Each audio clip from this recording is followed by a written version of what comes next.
Hello, very and welcome to Progress Junior Golf, Hello. live sport now, and the England Golf Young Ambassadors. My name is Steve Jackson, and this is Ian Waterhouse. Steve, it's good to see you again. I know it's only been a couple of weeks, but it does feel longer than that for some reason. I don't know why. I just don't know why. You just missed me, that's why. I did. Well, if that's what you want to believe, then fair enough. Now, this week, you may have known, I've gone for a slightly red theme, a slightly darker red theme. Try and match my T-shirt, actually, a little bit. Actually, it matches the red shirts worn by, we've got a picture coming out. I won't spoil it. I'll let you lead in with that a little bit later as well. Steve, can I just do a little bit of housework before we get going with the podcast, before you explain the cracking episode coming up, of course. Just a quick reminder to everybody, the live chat is open. This is an interactive show. We want to hear from you guys. So as the show progresses and you've got something to say, please do comment. We are live on Facebook, YouTube, Twitter, Twitch, LinkedIn. Best place to comment is probably at YouTube at Live Sport Now. There's a little QR code up there. You can scan that. It'll take you into the live chat section, or there's a link in the body of this broadcast. Give it a click if you're not watching it YouTube. And please subscribe. Do comment. We really, really want to hear from you. This is an interactive show. And Steve, it's going to be a cracker. Absolutely, yeah. So this podcast is all about junior golf. It's about the next generation of golfers. It's about getting more boys and girls playing the game of golf. This is show number 42 on the Progress Junior Golf podcast. And today, we're going to be talking about tennis, cricket. Football. Oh, see what you do. Hold on a second. Someone's written the wrong script here for me. No, they haven't, because we are going to be indeed talking about tennis, cricket, football, hockey, skiing, rugby, athletics. We're basically going to be talking about all different sports and how that interacts with golf for juniors. Yeah. So lots of things really that we're going to be looking at, whether it's good to play lots of different sports at a young age, whether it's better to specialize in one sport, perhaps when you're a little bit older, whether it's good as a positive, whether it's negative as well, when you're playing different sports, the team, individual sports aspects of it, injuries, the costs of playing 2, possibly 3, 4, 5 different sports at a young age. So lots of different subjects to talk about. As always, though, we need some experts to talk about the subjects. And as you well know, Ian, earlier this year, we were at the Sunnydale Foursomes, way back when it was snowing. Feels like yesterday, though. It was a long time ago now, but I remember it well. And it just amazes me how quick the year goes. We picked the right day to go as well, didn't we? Because the following day it started snowing, didn't it? And they had to call it off. So... Oh, devastated. Yes. Devastated. But yes.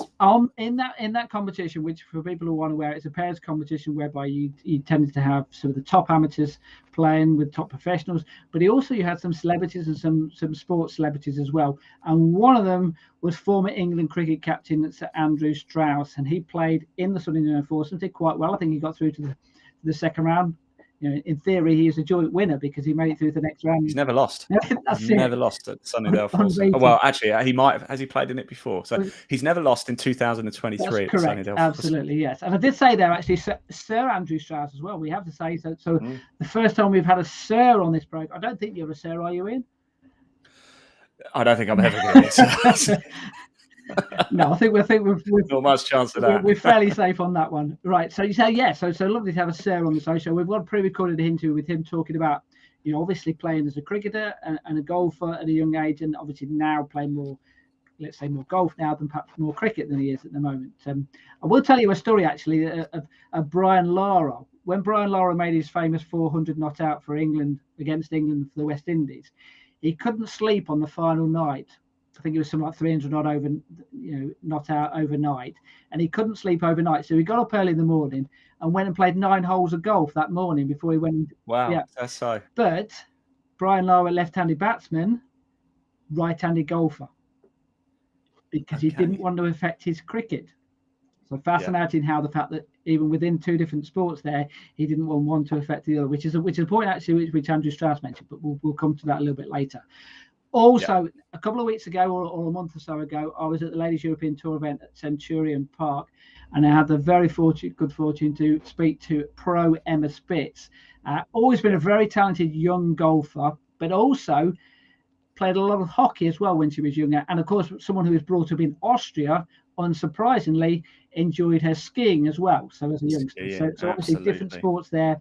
And we certainly talked about the aspect of possibly picking up injuries when you're playing a different sport as well. So it's something which we chatted with her. And finally, fingers crossed, touch wood, we have hopefully, possibly, a live guest coming on, because we've got Ladies European Tour professional Cara Gainer. There are a few technical issues here, aren't we, Ian? And hopefully she might turn up at some stage. And she's not here yet. Is our technical issue. So Cara, if you are watching, if you've got a problem, email Steve, let him know. Yes. We'll really hope so. If not, don't, if you can't get in for whatever reason, don't worry about it. It's still going to be a cracking podcast. We'll get you on next time if we can't get you on. Absolutely. But fingers crossed we'll have Cara Gainer on very, very shortly. She's been very busy recently, so it'd be lovely to hear from her. But of course, golf comes first, Steve. Of course, yeah. I mean, just to give you a little bit of a background, I mean, she played in the Women's British Open a couple of weeks ago, and winning a major has been, one of her aims from a very young age. Winning a major in tennis, though, because as a youngster, she was a very, very good tennis player, and only really took up golf late in the teens. So hopefully we'll get her on. We can have a chat with that, and obviously fascinating to hear her journey. Almost like two journeys going along side by side: one golf, one tennis, and in the end, she went down the golf route as opposed to the tennis. And obviously, what a decision, because she's playing on the Ladies European Tour and that's worked out well, and being very successful at doing it. So yeah, right now. Hopefully, whilst we do the news, we'll get to Cara on the show, and if not, then obviously we've got plenty to talk about anyway. So, but first things first, then let's look at the latest junior golf news. Then something which was mentioned in the last podcast news, which was actually happening while we were doing the podcast, was the Home International. So we'll start with that. It's a mixed competition now. It used to be just a boys' competition and a girls' competition, but now they do it as a mixed competition. I think last year was the first time they did it as a mixed competition. And England won it this year. They beat Ireland. Actually, it was almost like a winner takes all, because Ireland and England went into the final day having won both of their matches. And let me tell you, dominant wins as well. So England on the first day beat Scotland 17-4, and Ireland beat Wales 17-4. So absolutely dead level going into the second day. England beat Wales 15-6. Ireland beat Scotland 14-7. So literally just 1 point in it going into that final day, and it was very close. In the end, England won 13-8, so they beat Ireland 13-8. Scotland beat Wales by a couple of points to finish in third position, though. But actually, that victory, where I say it was a mixed competition, it really came down to the girls. They were the ones who made the difference, though, because they beat Ireland 8 points to 1 in that final group match. So really, it came down to the girls who kind of like dragged the boys over the line. And actually, interestingly, there was a boys separate competition as well. And unsurprisingly, Ireland actually won that, because they were the ones who did better against the boys.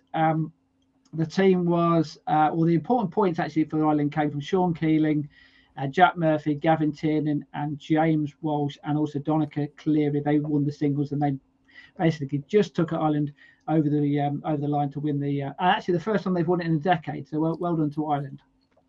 Right, staying over in Ireland then. Connacht. Well, hang on, Steve, we've got a picture, haven't we? Should we show the picture? We've got a picture of the England Home Internationals.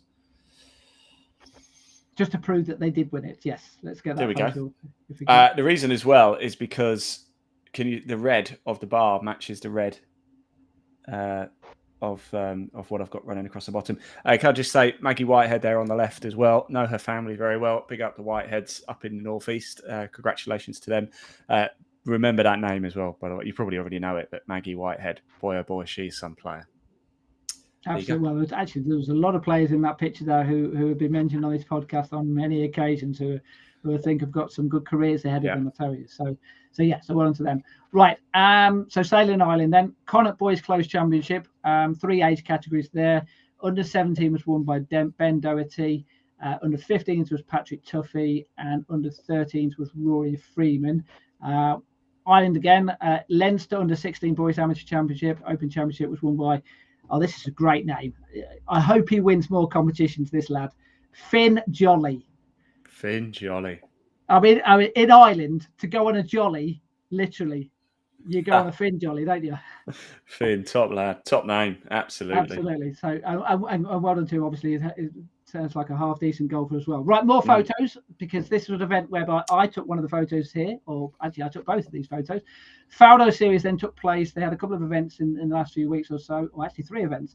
Isle of Purbeck down in Dorset, down your neck of the woods. Have you ever been there? Well, ish, my neck of the woods. Closer, I'm in Berkshire. closer Dorset's a bit of a way, but yeah. closer to you than me, shall we say? So, have you ever been there? No, Right, I've been to Dorset like twice, but okay. All right. Well, that's that. So I've been there once now. So yeah, so photo of the winner, Luke Metcalf, won the overall category, boys under 18 championship. As you can see there, beautiful views, some stunning views of the golf course. I was there on the first day, took photos on the first day. Matthew Fowler, who helps run the tour, I spoke to him a week later, and he said he absolutely chucked it down the rain the second day. So I certainly picked the right day to go along to take the photos, and it was a gorgeous day. So Luke won the overall boys under 18s category as well. James Brash won the boys under 16s, and the girls, which now is under 21 category, was won by Ava Bates. Now a week later, up to Wales at Convy Golf Club. Once again, boys under 18s was the overall winner. This was Alex Japp. Got a photo of Alex here. Weather on the day that I went on this occasion wasn't quite so nice, shall we say. Actually, that was one of the few points whereby it wasn't raining. So I managed to get a nice photo of him. That was a good shot, yeah. Teeing off on I think that was the fourth hole, if memory serves you right. So he won the boys under 18s.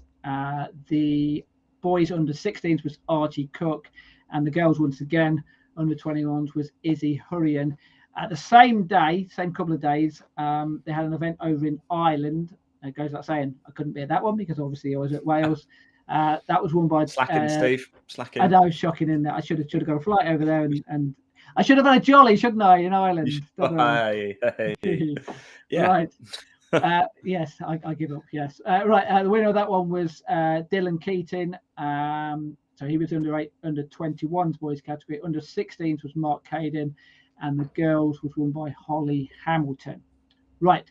Big competition, though, which took place once again. It was actually taking place, or I think it started when we did the podcast last week. The Reed Trophy, which is the England under 14s championship, was won by Juan Miro Osere from Spain. And he beat Sullivan Goddard in the final. He beat him in playoffs. Now, I know you've covered some of these England golf competitions in the past. I think you would have loved to have covered this playoff because this was one of the best playoffs I think you're ever going to see.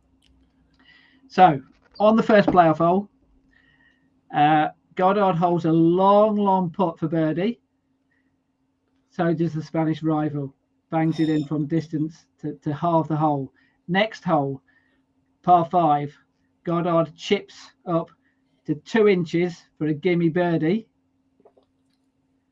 And his playing partner goes and holds from 30 feet for eagle to win the playoff. I mean, wow. That is some stuff. Must have thought we won it when put it at 2 inches. Absolutely. And you can imagine as well, when it's getting close to 2 inches, he probably thinks he even hold that as well. Yeah. I mean, the irony about it was, if he had, it wouldn't have made any difference because the guy just held from 30 feet for eagle to match. Yeah. But wow. I mean, what a playoff that was. I love a playoff, Steve. Or even though it adds on to the day. You've done 4 hours at least of live coverage, and then you find out, right, playoff, it's going to go into a playoff. But I don't know.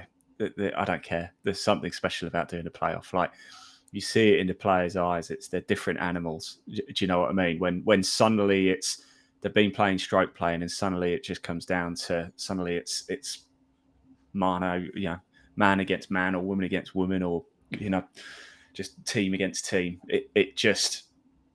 It's a different animal. I love it. Absolutely love it. And that's match play golf, isn't it? And the beauty about these competitions, they obviously do stroke play qualifying and then into the match play. Actually, the stroke play qualifying, I think. No, actually, in that instance, it wasn't for their competition. It was just straight stroke play, and then it just happened to be a playoff. They finished on 208. So the winner was Juan Miro Osere. He shot 72, 65, 71. And Sullivan shot 71, 65, 72. So some cracking scores. Actually, look to the field for that competition. Bear in mind, it's in theory, it's supposed to be called the English Boys Amateur Championship. Players from all around the world playing in that competition. I think there's a couple of. It's prestigious, Steve. That's why it's a prestigious. It is.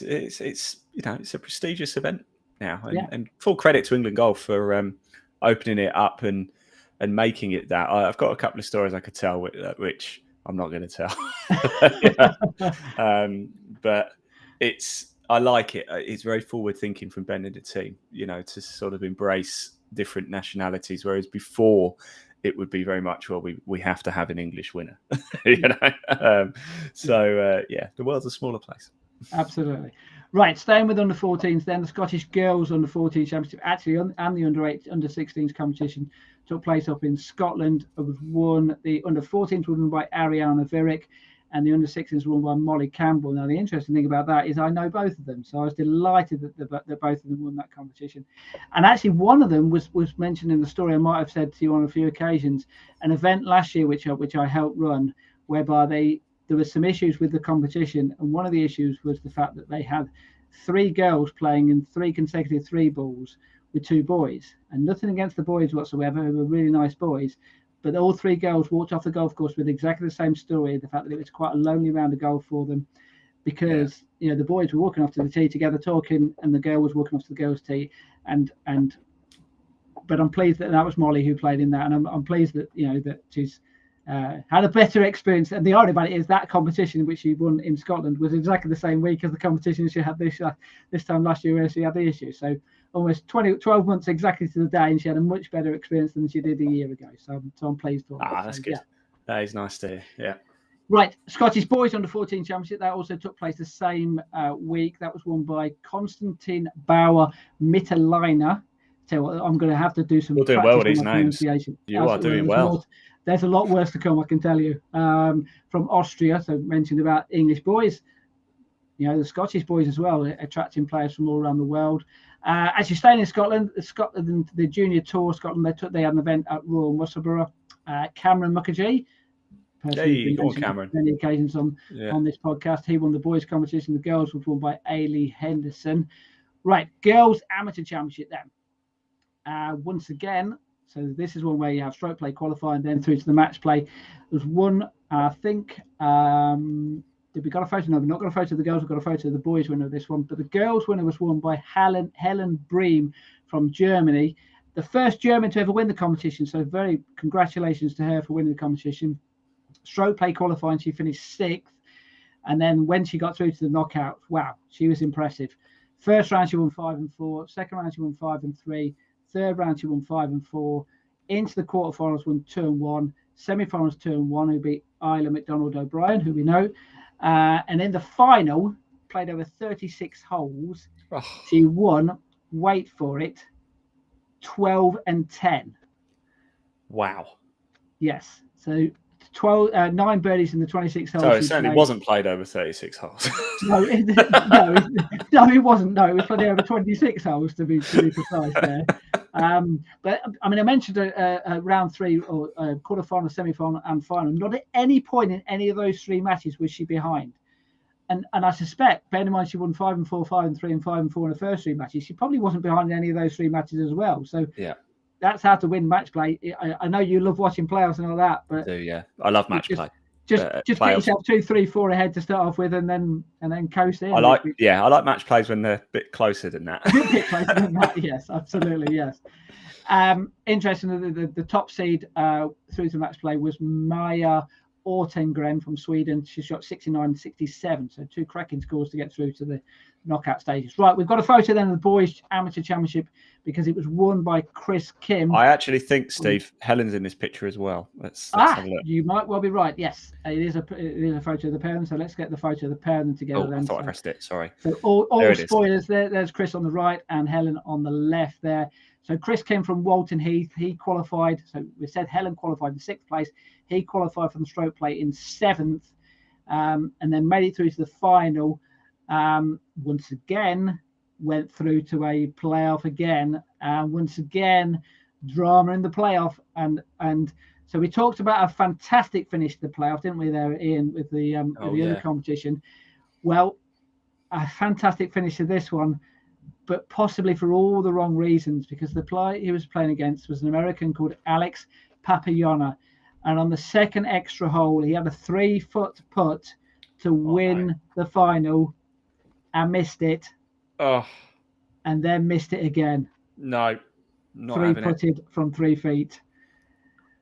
So, credit to Chris Kim, who obviously benefited from that. But do you want to win like that? I suppose you don't really care at the end of the day, but you want to win, don't you? At the absolutely, end, it's not his fault, is it? No, he didn't miss. Yeah. So. Yeah, absolutely. Yeah, we're cruel, aren't we? But yeah, but drama as well. You can imagine you can imagine being in that crowd and you commentating on that. You go, oh no.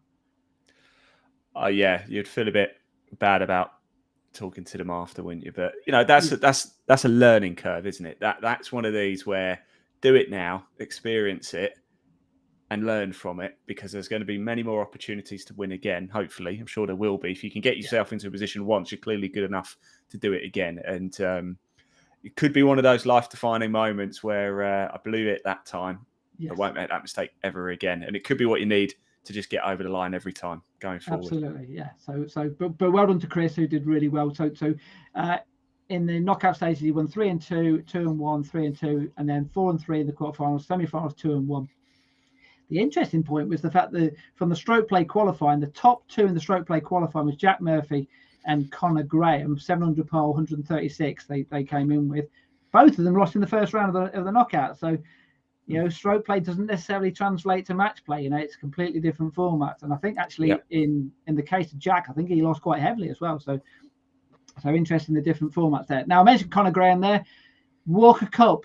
Now, that in theory is not a junior event, but he has been selected to play in the Walker Cup team at St Andrews. He's the third, I think he might be the second or the third youngest player ever to play in the Walker Cup. So congratulations to him. He's 17 years of age. Who do you think the three youngest are then? Is it the third or fourth youngest? I'm not sure exactly, but God, who do you think they are? Okay, 17. Well, it's not going to be anybody under the age of 16, that's for certain. So 16 and 234 days. Yeah, 16 years and 11 months. And that was Ollie Fisher. So basically almost right there. Yes, almost right. So Ollie Fisher is the youngest ever. The other two, Ollie Fisher. The other two 17-year-olds who played in this competition. So Ollie Fisher, very good player, went on to play in the European Tour. The other two players were Ronan Rafferty. Oh, yeah. And a guy called Justin Rose, you might have heard of as well. Don't think he made it, did he? Don't think he did anything in the game. Must have probably that was as good as it got for him, I think. Yes. Yeah, absolutely. Yeah. Justin, if you're watching, which I know you're not. Actually, he's very much into his junior golf. He backs the Daily Telegraph Junior Order of Merit. He does, he does. He may well be watching this, or someone. Look, if anyone knows Justin, please send him this podcast, and I will give you Ian's email address and mobile number, and you can speak to Ian and say, "How dare you say I've done nothing in the game?" Well, I know, Steve, you think Dorset is my neck of the woods, but actually, North Hants Golf Club, where Justin hails from, is my neck of the woods. I'm from Fleet myself, which is just where North Hants Golf Club is. So, and I broadcast there last year, did a Clutch Pro Tour event. So I know. So Justin, if you ever fancy inviting me around for a round up at North Hants, doesn't matter when, I'll be available. I don't care when. If I've got plans, I'll just change them. Yes. Right. So just to complete the picture then with the Walker Cup, then other players, other youngsters who were selected, Jack Bigham and Callum Scott, couple there. The oldest player in the whole team is Matthew McLean, who's 30 years old. I think most of them I think John Goff is the next oldest, and even he, I think, is only 24, 25, something like that, you see. Top bloke, John Goff, as well. Yeah, another top bloke as well, just missed out, was Tyler Weaver, who's one of the reserves. So 18 years old. Another top bloke, Tyler Weaver. Absolutely. Yeah. I don't know whether Tyler's plans are to turn professional or not, but if he's only 18 years old, if he sticks around, he might well be in the team. By the way, in 2 years' time. Just talking to John Goff, I know he's not a junior, but how on earth has he not gone pro yet? Possibly to play in this, and I suspect he might will do afterwards. That might be his plan. Yeah. So right. Actually, some teams have been selected.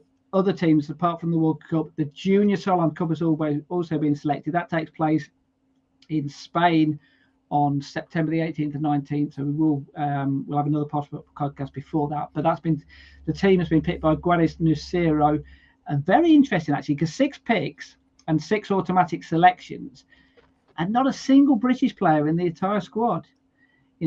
And you have to say that there's a reason why. It's because the talent on European soil is fantastic. There are some seriously, guys, we well know there are some seriously good girl golfers who play in this country, but there are some very, very good players in Steve, Europe. It's because of Brexit. Yes, That's right. that's it. Yeah.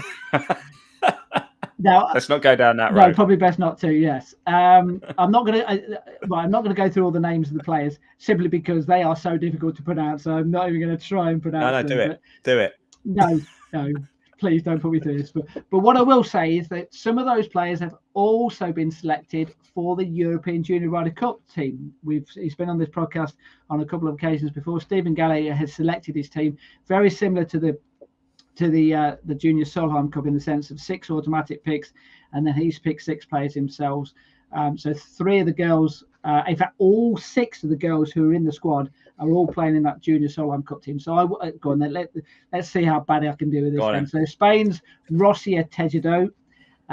Probably doesn't pronounce that anything like that, but there you go. I'm going for that. Sweden's Meja Ortegren, Helen Bream, who we just mentioned, who won the amateur championship, Nora Sundberg, Andrea Revoletta, and Francesco Froellini. How about that? Not too bad, my pronunciation. I'll tell you what, I'll give you 7.5 out of 10 for that. Okay. Only because I don't know whether you're pronouncing them right. No. So if there is anybody watching from Spain or Italy or anywhere on the continent, please let us know and get you on as a guest to tell us how to do it properly. Yes. So the boys selected are Chris Kim, as you'd imagine, Sean Keeling, Germany's Pierre Vernick, and so all 3 of those were automatically selected. The 3 picks are Conor Graham, surprise, surprise, obviously been playing very well and also playing in the Walker Cup.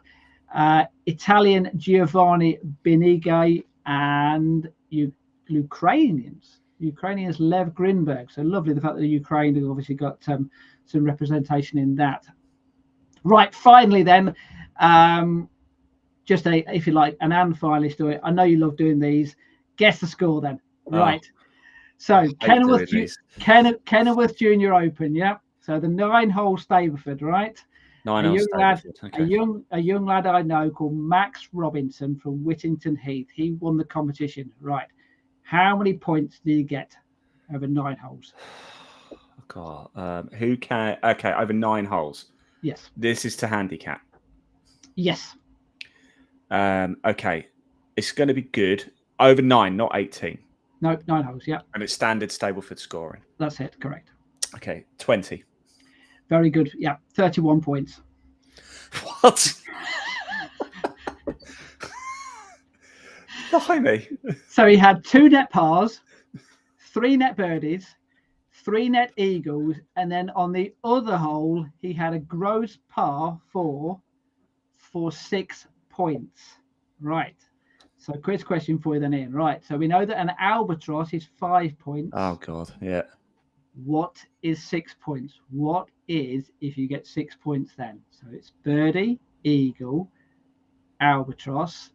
What's next? We did the rules quiz the other week. We should have had this quiz question on there. I mean, give me a clue. Does anybody know? By the way, comment below if you know the answer. I won't look. Comment right now if you know what comes after. What's better than that? I don't think you could. Is it like I mean, it's obviously bird related. So, like, what's a red kite or something, or a golden eagle? If you also go down the line, so it's going to have to be a big bird, isn't it? Okay, like a falcon or I don't know, a giant penguin. I'll put you out of your misery. Emperor penguin. It is a condor. Oh, I could have got that. I could have got that as well. Right. Okay. I have heard that. Right. And whilst I was doing my research, I found out what would be a 7-point score. No, is that even possible? Well, in theory, if Max had to hold his 3rd shot from the fairway as opposed to getting a par, if he'd got a gross birdie. Okay. So it's obviously bigger than a condor, which I thought was like the biggest thing. A bald eagle, they're massive, aren't they? It can't be eagle. Can't be eagle related, can it? No. We already had the eagle, haven't we? Yeah. What's the biggest bird? I don't know. I'm not up in my birds. You know. Ostrich. Get it? That's my favourite animal. Ostrich. An ostrich, really? Yes. Well, they are big. Yes.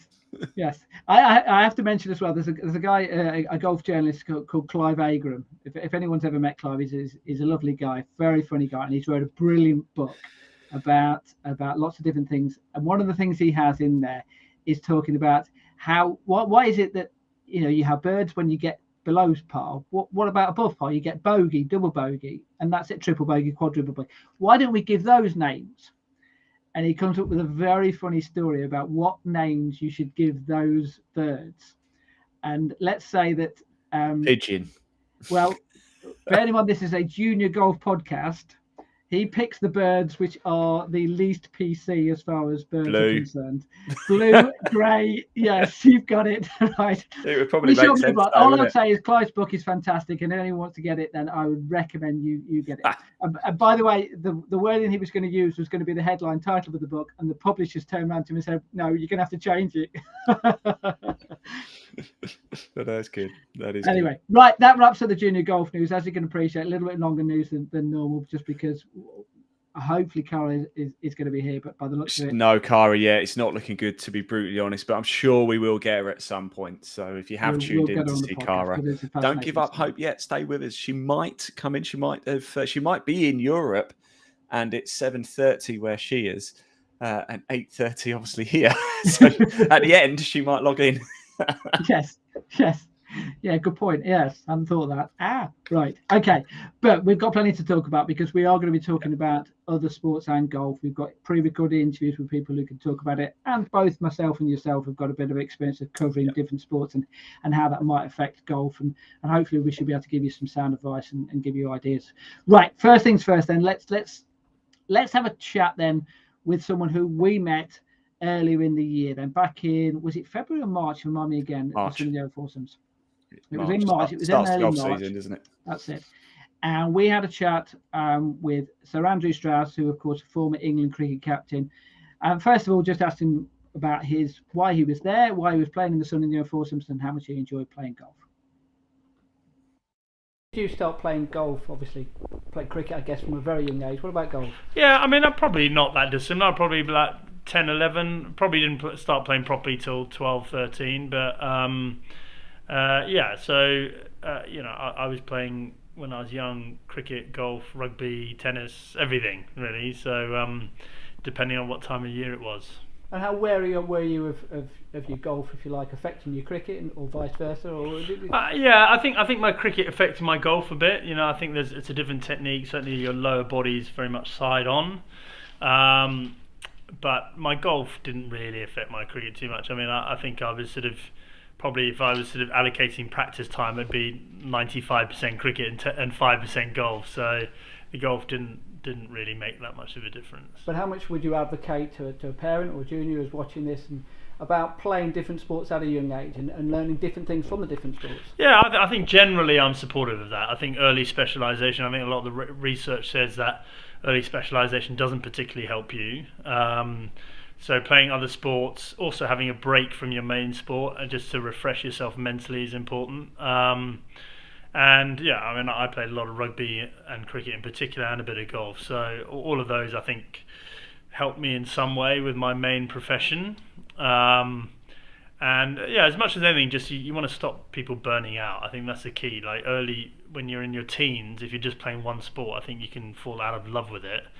And if you fall out of love with it, then you don't want to do the practice and everything. So I think that stuff is more important than anything. So that was Sir Andrew Strauss there talking about golf and his experience of when he first started playing. I actually played the videos the wrong way around. So we'll actually play the other video. Oh, sorry, Steve. That was my fault. The other one said Andrew Strauss 2. So I assumed he didn't want me to play that until after. Sorry, everyone. I hold my hands out. Can we just talk about that quickly, actually? Because he did say, I know we'll probably touch on it, but he said something I thought very important in there. And he said it's important not to specialise at a young age too soon.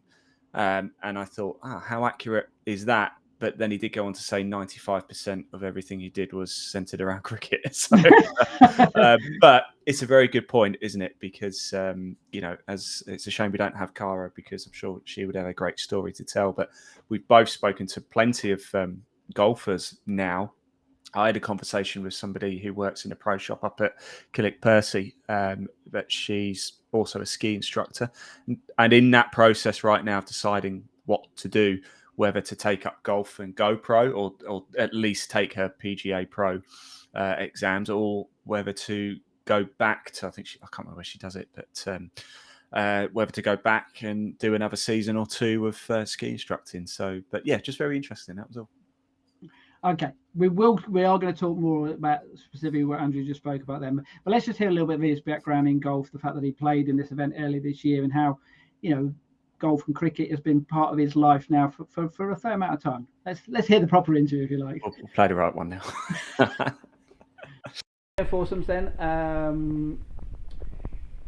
How much did you enjoy playing in it?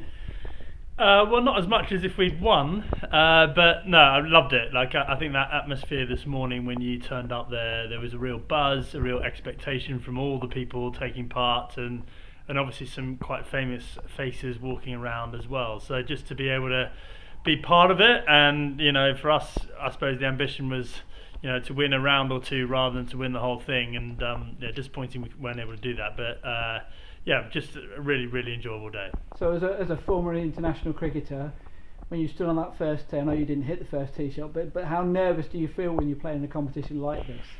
Yeah, I think there are some nerves there, but it's a buzz more than nerves. I think there is. It's definitely easier when it's your number one sport. When you've got great confidence in your ability. Whereas I think, when you're playing a sport like golf, you're going to have to be a tiny bit off, and you can look pretty stupid. So there were one or two average shots there today, but there was some good stuff as well. It's a unique competition, though, isn't it? Because it matches amateurs against professionals. Celebrities, sportsmen like yourself as well. So I mean, with that in mind, is that how special a tournament is it for yourself, for the club? Yeah, I think for Sunningdale, like this is it's an iconic tournament, and I think for a lot of people to have the opportunity of playing the old course at Sunningdale is a very special thing. So. I'm lucky I'm a member here, so I get to play it all the time. But that gives you some advantages over some of the people playing as well. But it's a great event, and it's fantastic to see some of the really good women players here as well, and some Challenge Tour players and a few of the European Tour players as well. So there, as you say, there's a good mix, and of course, ultimately the game of golf isn't a great respect to reputation. You still need to get the ball in the hole, and that's the key. Fascinating thing I thought when he was talking about that was the fact that when he was talking about nerves and how easy it was when you know how to play the game. Now, obviously, someone who has played at the highest level, that when you're a youngster and you have to face that, which sport do you do? Do you do the one whereby you think you're going to be better at, or do you do the one you enjoy more? And obviously, with him, it was easy. You made the point about 95% of the time he was probably practicing cricket as opposed to his golf. But where do you make that decision? At what point do you make that decision?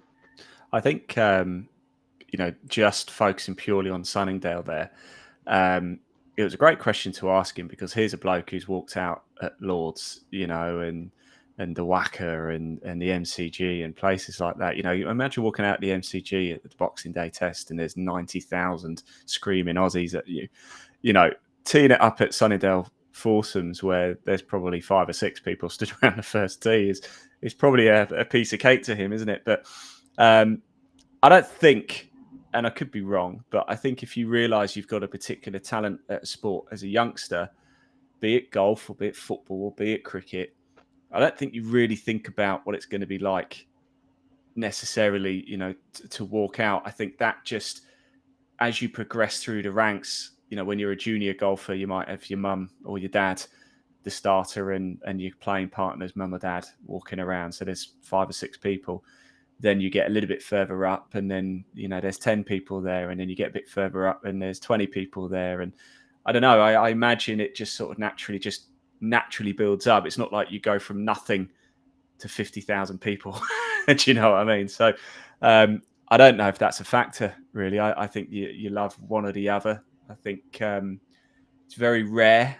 It does happen. You hear it where sports people, I don't really care about the sport that they play. I know Ben White, who plays a defender for Arsenal, doesn't follow football, doesn't really like football, to be honest, goes off, does nothing to do with football. but does it because he's good at it, and it's a way to make a very good living for himself. However, I think he's openly admitted he never goes home and watches football ever. Whereas I think that's clearly... I was going to say, and there's obviously a famous example of a footballer in Wales who got into trouble and got a lot of stick on social media for apparently preferring to play golf than preferring to play football. But I do think that came later, though. I would still say, Gareth Bale, when he was growing up, was probably obsessed with football. And then, perhaps was a very keen golfer. And maybe perhaps circumstances, and I don't know, I've never met Gareth Bale, I can't speak for him, but I would maybe hazard a guess at moving to Madrid, to Spain, where he doesn't know the language, he doesn't, know the culture, doesn't know the teammates, was out of his comfort zone, found a bit of comfort in golf, and that's where it really took from. But yeah, I don't know, it's very rare, isn't it? I think Sir Andrew Strauss made it quite clear that cricket was his focus from the off, and that was the route he was going to go down. When it comes to walking out of big venues, if it was me, I'd love to walk out of Wembley, but I'd also love to play at the Masters. I'd love to play at Lords. It doesn't really matter. I just like to be good at something. Let's talk specifically then. Look at the different sports there. I mentioned the story there of Brian Lara who played golf and also played cricket on the same day, but didn't want his cricket to affect his golf. And Andrew Strauss made the point there in the sense of, obviously, when you're playing golf, generally speaking, you're trying to hit the ball up. And when you're playing cricket, you're trying to hit the ball down. So it's obviously something whereby when you are playing different sports, I was actually going to invite him onto this podcast, but obviously it didn't quite work out with Cara. But there's a friend of mine called Tony Penberthy, who's a Northamptonshire cricketer. He was an all-rounder, and his son's a very good golfer, Ollie Penberthy. And he said that he struggles a little bit with his son in the sense of he plays cricket and golf. Try not to let his golf affect his cricket and vice versa, if you see what I mean, and try and almost like separate the sports, which is not easy because they're both striking a ball of some description. You tend to find, though, don't you, that people who are good at one sport tend to be good at a lot of sports as well. It's just a natural ability. And no, I don't want to blow my own trumpet, but I was always quite good at sport at school. And I was part of the athletics team. I was part of the football team. I was part of the rugby team, even though I was only 5'7", but I had a knack at getting out of the way of people. I was never the best. Do you know what I mean? I was like never the number one guy, but I was always like the fourth best. Do you know what I mean? I was always like the fourth or fifth. So if there was a team, I was always on it, and I was always one of the slightly better players. And I think you see that a lot. If you're good at one sport, and certainly when it comes to all sports, if somebody's good at golf, then they'll probably be good at cricket because I know you're hitting one up, you're hitting one down. But it's a similar sort of idea, isn't it? Ball comes at you, or there's a ball. You've got to swing something at it, hit it, and make it go a long way. And that's, if you really dial it back, that's kind of what it is. And I think you find that with it depends how long how old your friend's son is, because now if he's at teenage years, then it is the time to start potentially. I think he's 14 now. He plays off about 4 or 5, so he's obviously a very good standard golfer. Oh yeah, I'd probably get that. And look, there's more money in golf, so I'd go down to golf. But if you're 4 or 5 or 14, you're not just a very good golfer. Like Ian Poulter turned pro at 4. I know things are different now, but do you know what I mean? That's the type of level that we're talking about. If he's 14, the way that he can progress over the next 4 years, he'll be off scratch by the time he's sort of 15, half 16, maybe even younger than that, and then. That's when you need to seriously look at it. And, I don't know how good he is at cricket. I'm assuming he's good at cricket as well. He's still got time to work it out. He's still got time to work it out. But, I think with sports people, you do tend to find that they just take the hand to multiple sports. And that it's not just like, just good at cricket, but can't kick a football or can't swing a club or anything like that. You tend to find that they're good all-rounder at most sports, excel at a few of them. And some people are just brilliant at all sports, which is real pain. Yes. Yeah, not annoyingly. So it's interesting. I remember many years ago, at a golf club in Nottinghamshire, and Stuart Broad was there. and so was Craig Keyswetter. And I think it was just after England had won the first time that they won the T20 World Cup. And you just assumed that both of them would be good at golf. And Craig Keyswetter was, and Stuart Broad wasn't. Yeah. He has since, from reading and listening to him during the Ashes series and him talking about, he's since, fallen more in love with golf now and plays a lot more golf and plays to a half-decent standard. But at the time, he wasn't that good at golf. But then, as we well know, golf is not an easy sport to master. There's also technically as well, which I was thinking, it's a shame that Cara isn't on, because I wanted to specifically make this point to her, but I'll make it to you. I used to play a lot of tennis when I was younger. Yeah. And in golf, what I tended to find, and actually quite a number of sports, I always tried to hit the ball too hard. I see this quite often actually with youngsters. They try and hit the ball as hard as they possibly can, which now they're almost like taught to do that.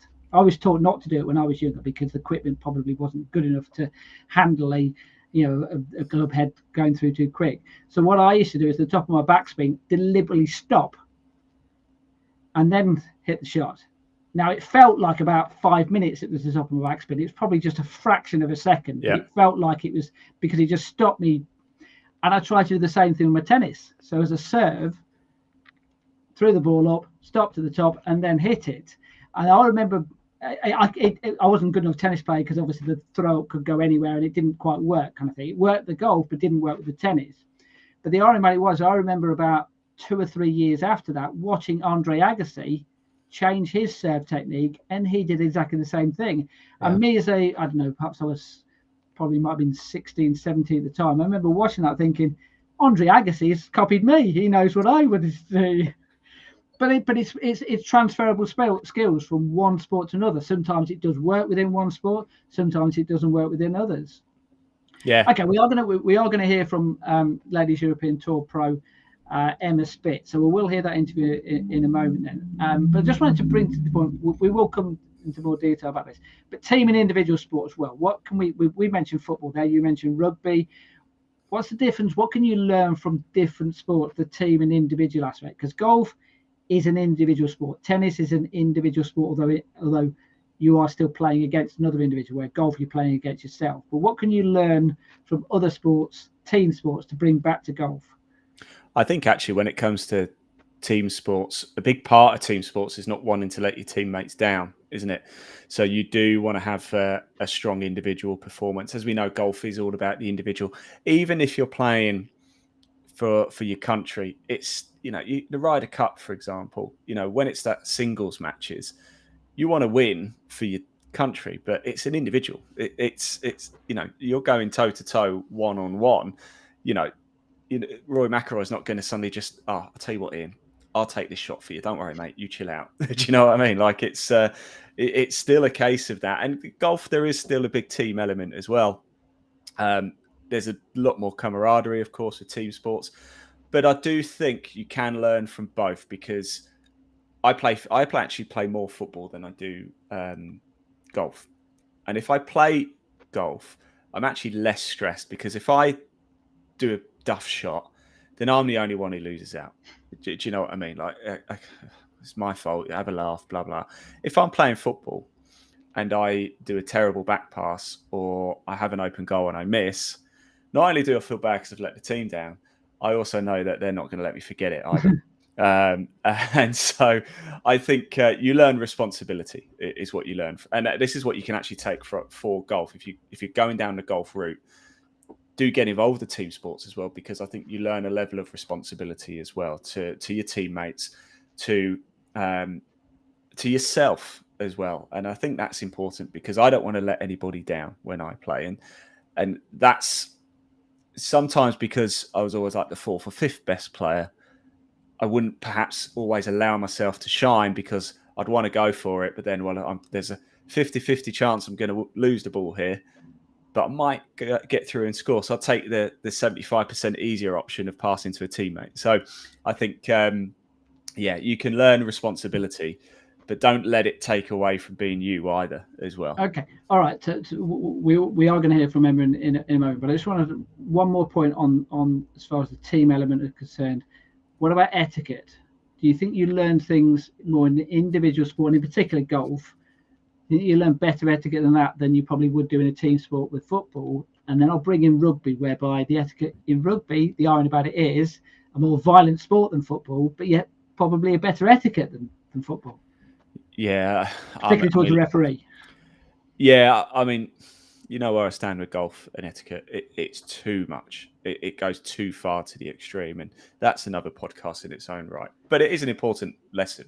You know, I do think people do learn to be a lot more respectful. Football, I do a lot of football. I play football. I have the luxury of commentating on football, and so it's a lot of it is atrocious. I do non-league football at times as well. I won't name the clubs, but I was at a game last Tuesday, and there was a fight outside the ground between rival fans, and you know, you just don't get that at other sports. And I know I don't want to label football, and I don't want to turn this into a football sort of podcast or anything, because it's not. It is about golf, but you wouldn't get that in golf. You just don't get it. And sometimes, being that individual sport where it is more about the rules, a bit more respect, it wouldn't be allowed to happen. The same with rugby as well. I don't know how they do it, by the way, because I'm not a massive rugby fan, to be brutally honest with you. I don't know how they do it, but they get it right, because you've got, I can't remember the referee's name. Was it Owen or something? Welsh lad. Nigel Owen, yeah. Nigel Owen, that's it. I mean, he's the same height as me. I'm 5'7". We're tiny. Do you know what I mean? But he's got these 6.5 foot tanks around him, and they're hanging on his every word, and they're like, yes sir, yes sir. And I don't know how to do it, but they do something right, don't they? And golf does it right. The rules are too much, the etiquette's a little bit too much for me, but I think you learn better etiquette if you're going to go down a team sport in any sport other than football, to be brutally honest with you.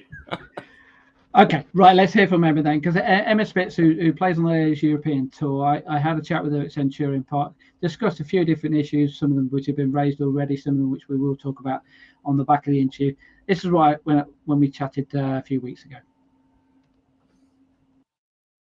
On the golf course, but for my parents, especially for my dad, actually, like, golf was, he was like, oh, that's not a sport, like, we're not doing that. We did everything else. We, like, you know, I played football, I played tennis, we went skiing a lot, and then I played ice hockey for 6 years.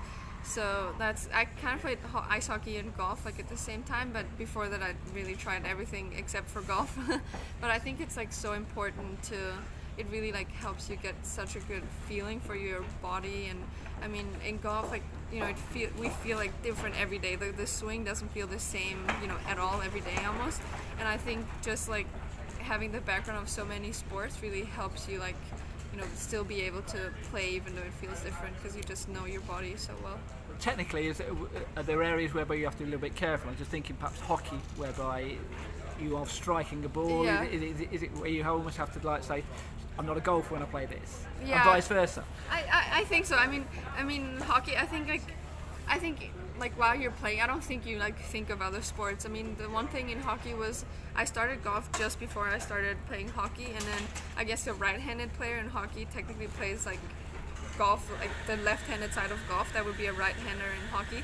But I started playing golf, and naturally I just went to like basically a lefty in hockey, because that was my normal side. So maybe that's different. But I think like once you like play the sport, I don't think you like think about the other sport. I think some sports, like more like injury wise, you don't want to get injured if you want to focus on golf and then play hockey and get injured there. That might not be so good. But I think in general, I think it's just like it helps so much to just do other stuff and get your mind off too. I'm just thinking about injuries, and in particular I'm thinking about skiing, because Yeah. obviously were you aware of that, obviously, when you were going to the golf ranks and becoming a better golfer? Don't get myself injured doing another sport. Were you Yeah. thinking along those lines sometimes? I think you do a little bit, but I mean, I definitely like don't go skiing much anymore. Like we used to go skiing so much. Now if I get to ski a few days a year, that's like a lot. I'll go maybe every other year, but I'm less scared of like injuring myself just skiing, because I feel like I'm safe enough, but I'm more scared of like other people not being able to ski and running into me, so that's more like the issue. But I think definitely like you become more careful once you start focusing on just one sport. And you also mentioned there the fact that it's good for you as a person to learn different sports. What did you take from those particular sports then? I'm just thinking perhaps something like skiing, whereby, I don't know, balance, things like that. Did that help when you brought back to your golf?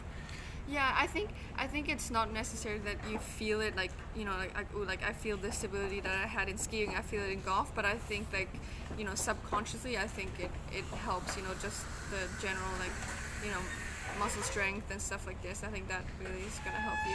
What about competitively? Did you play all the sports competitively? Did you take that into your golf as well? Yeah, I played hockey for like 6 years. We played for a team. We even won like a regional championship or like county championship, whatever you want to call it. So that was definitely competitive. Although it was like I started it as just for fun, and I just wanted to go to the like practice stuff because for me, you know, golf is just, it's so quiet and like you always have to be focused, and hockey was just like you can just go all out, which is like, you know, that was nice when I was a kid. And then it kind of became a little more, and I actually ended up, you know, playing like all winter and just playing like a game at least one a week.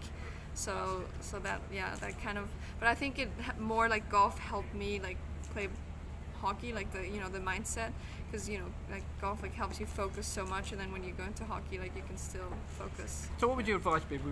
We try to get advice from people. What would your advice be to a junior who's watching this about different sports? Would you encourage them to play lots of different sports and then specialise at a later date, or is that how you would go about it? Yeah, I think so. I think especially when you're like really young, like from the age of, I don't know, 7, 8 to like 12, 13, I think just doing everything is, I think that's like so important. And then I think once it was, for me, it was like when I was like around 13, then, you know, I always knew, I think, that golf was going to be the one that I'm going to choose, but that's really when, you know, people around me were like, okay, I think you need to, you know, choose like one thing, you know. And so I was like, okay, I'll choose golf for sure. But I think until that age, I think it's like you should really just try everything and just, you know, because at that time, like, everything is like, you know, everything's a game. Like hockey was a game, golf was a game, skiing, everything was just like about, you know, fun. And I think then it's when you get more serious, and then I think it's just really hard, like, to balance everything. Yeah.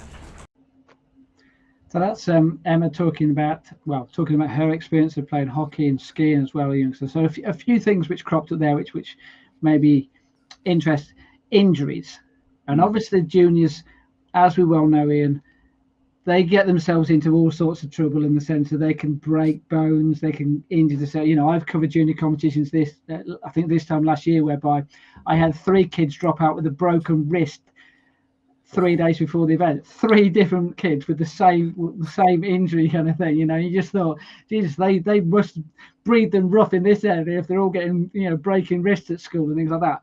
But obviously, it is something which does happen to kids, and playing different sports means that you have more opportunities, if you like, to get injured. It does, but you also recover a lot quicker at that age as well. You know, a teenager's going to recover from a broken arm a damn sight quicker than somebody who's 50. And I don't think it's, you know, it's just management. If you've got a big golf tournament coming up, for example, that starts on the Thursday, are you really going to go play 5-a-side football on a Tuesday night? You know, Yeah. No. Well, you shouldn't. And if you do and you get injured, well, I don't know what to say, really. Well, I'll give you an example of that. This year, I've had, you know, many competitions I've ran whereby I've had a parent contact me and say, "What's the tee time?" And I'll say, well, 2, 3 in the afternoon. They say, "Oh, good, because he's playing football in the morning."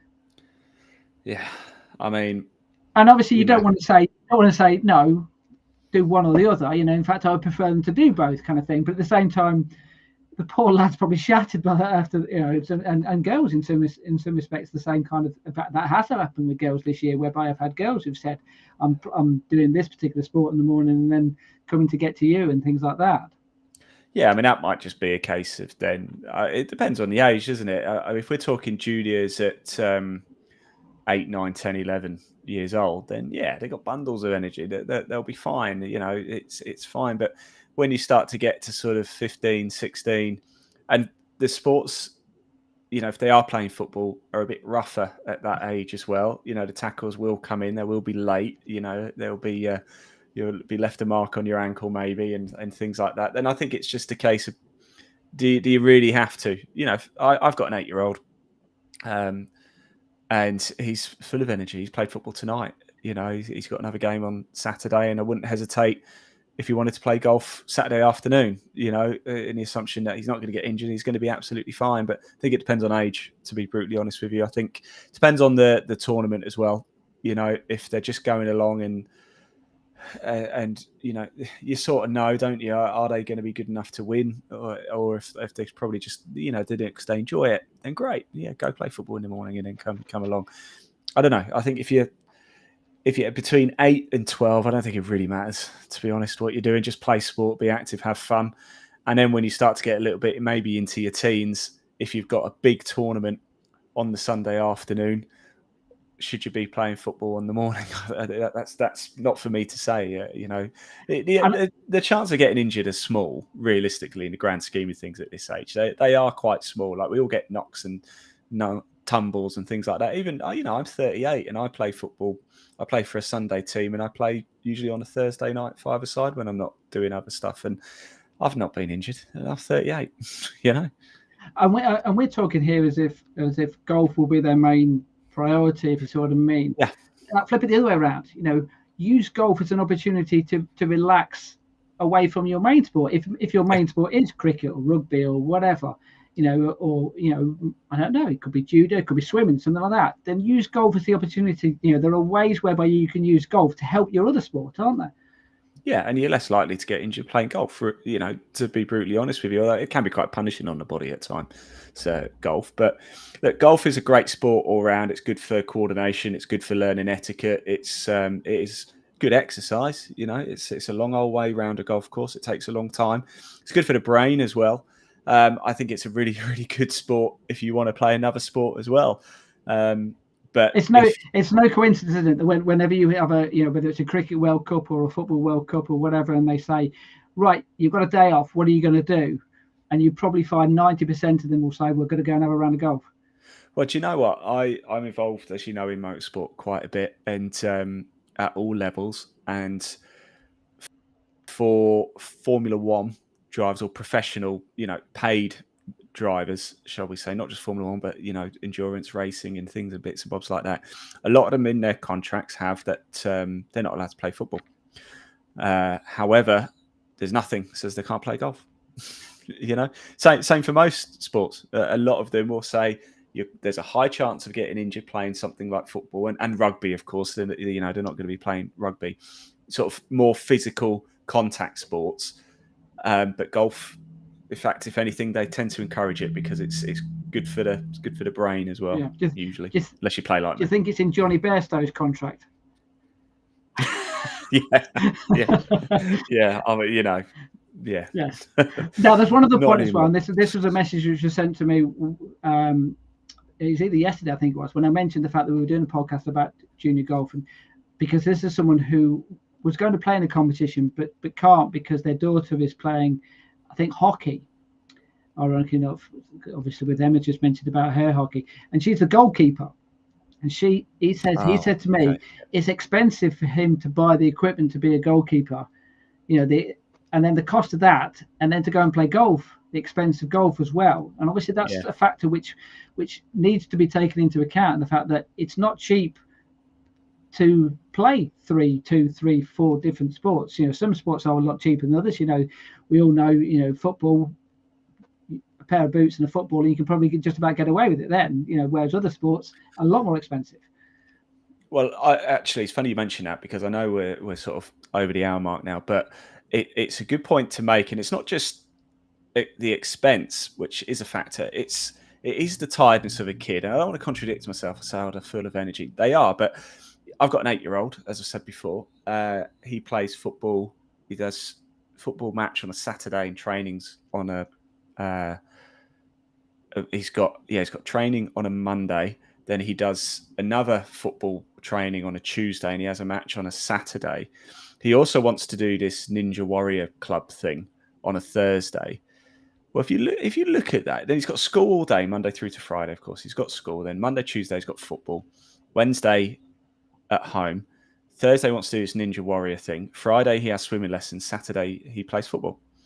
And there is a worry that, there's the burnout worry, and then there is the cost as well, because we have to pay 2 football subs essentially to 2 different clubs, We have to pay for this Ninja Warrior thing. We obviously have to pay for swimming lessons as well. It's 4 different clubs we have to pay for each week. And it adds up. And then if we suddenly wanted to chuck golf or tennis or anything else into the mix, when do you do it? First of all, time is the issue. And then there is the cost issue. It's like, well, look, if we're paying for all of this stuff, something's got to give. Do you know what I mean? And, you know, I use the example of my 8-year-old because that's the position I'm in. But I imagine it probably gets worse as they get a little bit older, you know. So cost and time are big factors too. And we're talking here time for the child. What about time for the parent? Because you can't. In a lot of those instances you're talking about, it's not as if you can just drop them off and leave them there. You may well have to stay with them. In none of those instances can we drop and just go.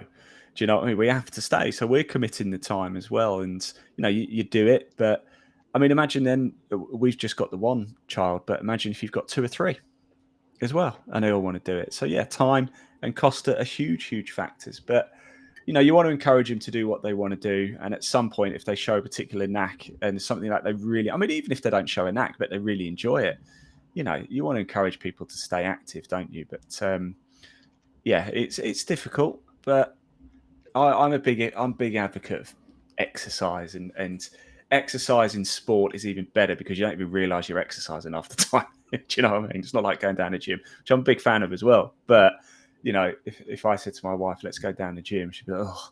If I said, "Oh, do you fancy going to play badminton for an hour?" She'd be like, "Oh yeah, it sounds really fun." Do you know what I mean? So yeah, I'm all for it. All right, look, we tried to cover as much as we can in this without obviously talking to Cara. It would have been fascinating to hear her life story. But like you say, we're going to try and get her on the podcast at some stage because you know, I think it's a story which needs to be told, and we can just basically dedicate the whole podcast to her. But thanks very much for obviously for Andrew Strauss for talking to us, Sir Andrew Strauss, and also LET Pro Emma Spitz. Thanks for Ian for standing in. A lot better looking than Cara. No, not really. No, absolutely not even slightly. No. Right. So future podcasts which we've got coming up, we're going to do one on turning professional. So obviously there are lots of different avenues to go down. We can go down the car route of trying to do it as a tour professional, a playing professional. You can go down the PGA route. You can go down working in a shop. You can go down working in the store. There are different aspects to, but you know, in pro doesn't mean just playing on tour, does it? That's it, absolutely. You know, and even within that, there are certainly different levels within tour whereby you can make a living as a player. You know, you don't have to if you don't think you're good enough to play, you know, against the likes of Ian Poulter and Rory McIlroy, you may still be able to make a living as a pro, you know, as a traveling pro. You obviously cover some of the tour levels, you know, around the UK, whereby people make a decent living out of doing it and have a good time as well. So. So lots of different aspects to talk about with that. We're going to do another one on social media in junior golf as well. Social media, as we know, Ian, massive within the world, full stop. Very important in junior golf because obviously these are the people who know how to work social media, certainly a lot better than I do anyway, and possibly even know a little bit more about it than you do as well, Ian. So fascinating to get them to talk about it. And we've got a serious one coming up, which is going to be in line with World Mental Health Day. We're going to be doing one on mental health in junior golf as well. So a more serious subject, but one which needs to be tackled and one which we're going to look at in some detail. So there are 3 podcasts we've got coming up, but we've got lots of different ones as well. And as we've mentioned on this podcast on many occasions, if you think there's a subject which we can cover, you think there's something which we should be covering, then get in touch because we'll listen to it, we'll do something about it, we'll get some guests on, and we will cover those topics because there are lots of things out there which we want to help people in junior golf. And you know, we're here to help you, we're here to help golf clubs, we're here to help counties, and also we're here to help media organisations as far as golf is concerned because you know, that's where our expertise lies, and hopefully we can help people out. So thanks so much, Ian. Thanks so much to Andrew, and thanks so much to Emma, and thanks so much for watching. We shall see you soon. Bye-bye.